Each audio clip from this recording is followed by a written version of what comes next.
11 सितंबर 2001 में 9/11 का खौफनाक हादसा पेश आया था, जिसमें उसामा बिन लादेन, जो कि उस वक्त अल-कायदा का लीडर था, उसने वर्ल्ड ट्रेड सेंटर की दोनों बिल्डिंग्स गिरा दी थीं।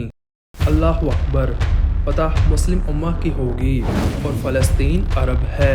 2,50,000 से 2,90,000 तक के लोग मारे गए। 18 मार्च 2003 कसे हुसैन एक चिट्ठी इराक के सेंट्रल बैंक के गवर्नर को देता है, जिसके बाद बिना किसी खून खराबे के, बिना किसी गोलीबारी के दुनिया की सबसे बड़ी चोरी की जाती है, जो कि पूरे $1 बिलियन की होती है। कसे Hussain son of Saddam Hussain Iraq के एक जाने माने पॉलिटिशियन और इराकी मिलिट्री के इंचार्ज भी थे।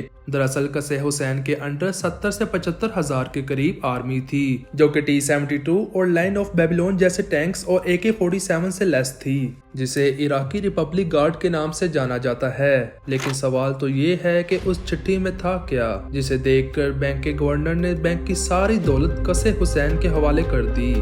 #ज्ञान की वीडियोस में एक बार फिर से खुश आमदीद। ये सारी बात 1979 से शुरू होती है, जब सद्दाम हुसैन को इराक का सदर बनाया जाता है। इराक का सदर बनते साथ ही सद्दाम हुसैन ने काफी सख्त कदम उठाए, जिसकी वजह से आगे चलकर इराक में 2,50,000 से 2,90,000 तक के लोग मारे गए, जिसके बाद अवाम सद्दाम हुसैन के खिलाफ हो गई। लेकिन सद्दाम हुसैन ताकत छोड़ने पर राजी नहीं थे, जिसकी वजह से लोग इसे डिक्टेटर के नाम से पुकारने लग गए। बाद में यूनाइटेड नेशन ने सद्दाम हुसैन पर इल्जाम लगाया कि ये छुपकर बड़े पैमाने पर केमिकल, बायोलॉजिकल और न्यूक्लियर हथियार तैयार कर रहा है और इन हथियारों को ईरान के खिलाफ जंग में भी इस्तेमाल कर रहा है। जिसके बाद यूनाइटेड नेशन ने मिलकर 1991 में एक खुफिया मिलिट्री ऑपरेशन किया, जिसमें इन्होंने इराक में मौजूद तमाम केमिकल हथियारों को तबाह कर दिया। जिसके बाद 1992 में अमेरिका ने सद्दाम हुसैन पर इल्जाम लगाया कि इसने अल-कायदा, जो कि एक टेररिस्ट ग्रुप है, उसके साथ गठबंधन कर लिया है, जो कि बाद में एक झूठा इल्जाम साबित हुआ, क्योंकि अमेरिका के पास इसका कोई भी ठोस सबूत नहीं था। लेकिन जब तक ये इल्जाम झूठा साबित हुआ, तब तक बहुत देर हो चुकी थी। सद्दाम हुसैन और इसके दोनों बेटे मारे जा चुके थे। दरअसल जब 11 सितंबर 2001 में 9/11 का खौफनाक हादसा पेश आया था, जिसमें उसामा बिन लादेन, जो कि उस वक्त अल-कायदा का लीडर था, उसने वर्ल्ड ट्रेड सेंटर की दोनों बिल्डिंग्स गिरा दी थीं, जिसकी वजह से पूरी दुनिया सदमे में आ गई थी। इस हादसे के बाद हर तरफ ये अफवाहें फैल गईं कि सद्दाम हुसैन और उसामा बिन लादेन ने मिलकर ये अटैक किया है। यही सबसे बड़ी वजह थी, जिसके बाद यूनाइटेड नेशन की कंट्रीज ने सद्दाम हुसैन के खिलाफ जंग का ऐलान कर दिया। जिसके बाद यूनाइटेड नेशंस की जो कंट्री थी, इन सब ने एक साथ मिलकर इराक पर अटैक कर दिया और धीरे धीरे इराक की फौज को कुचलकर आगे बढ़ते रहे। यही असल वजह थी कि इराक के सेंट्रल बैंक में से $1 बिलियन निकाले गए या फिर चुराए गए।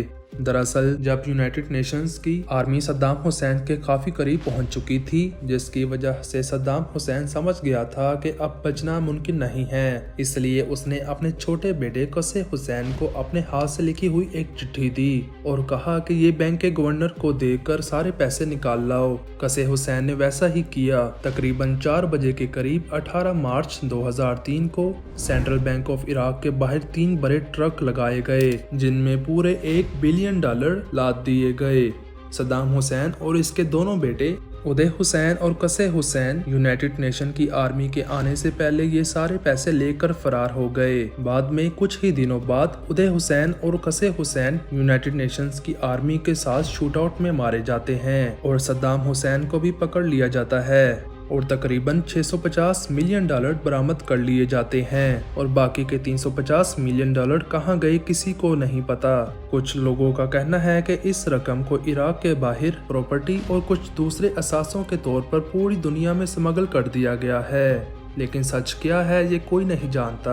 अब सद्दाम हुसैन के दोनों बेटे मारे जा चुके थे और इसे भी सजाए मौत सुना दी जाती है और 30 दिसंबर 2006 को जब जल्लाद सद्दाम हुसैन को फांसी का फंदा पहना रहा था, तो सद्दाम हुसैन के आखिरी अल्फाज ये थे, अल्लाहु अकबर। फतह मुस्लिम उम्मा की होगी और फ़लस्तीन अरब है। सद्दाम हुसैन ने इस बात पर भी जोर दिया कि इराक के लोगों को अमेरिका की फौज के साथ लड़ना चाहिए और फिर जल्लाद ने फांसी का फंदा खींच दिया। और फिर कुछ देर बाद डॉक्टर ने सद्दाम हुसैन की दिल की धड़कन ना सुनते हुए इसे मुर्दा करार दे दिया और ऐसे 30 दिसंबर 2006 को सद्दाम हुसैन की मौत हो गई। आपको क्या लगता है कि क्या सद्दाम हुसैन पर लगाए गए इल्जाम सच थे या फिर अमेरिका की चाल थी? नीचे दिए गए कमेंट्स में अपनी राय बताएं। हमारी वीडियो देखने के लिए शुक्रिया। अगली वीडियो में मिलते हैं।